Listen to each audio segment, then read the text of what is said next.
मुख्यमंत्री फडणवीस, शिवसेना पक्षप्रमुख उद्धव ठाकरे आणि मनसे अध्यक्ष राज ठाकरे यांनी देखील आपला मतदानाचा हक्क बजावलाय।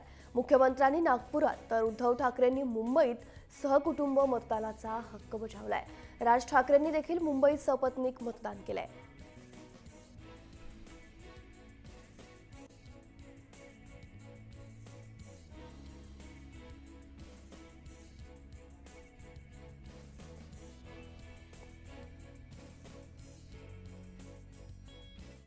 माझ्या परिवाराने आत्ताच या ठिकाणी आम्ही वोटिंग केलेलं आहे आणि महाराष्ट्रामध्ये 10 महानगरपालिका आणि 10 जिल्हा परिषदांचं आज वोटिंग चाललंय। सर्व जनतेला माझं आव्हान आहे, सर्वांनी मतदानाला गेलं पाहिजे।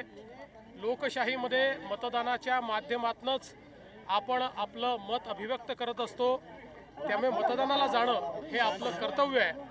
आणि म्हणून आपल्या माध्यमातून महाराष्ट्रातल्या तमाम जनतेला ही माझी विनंती आहे की ज्या ज्या ठिकाणी मतदान चाललेलं आहे आपलं मत जरूर द्या।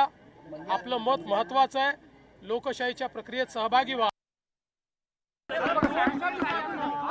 मी तमाम मतदारांना धन्यवाद देतो आहे आणि त्यांच्याकडनं ज्या उत्साहामध्ये मतदान होतंय मला नक्कीच खात्री आहे आशीर्वाद मिळाल्याशिवाय राहणार नाही।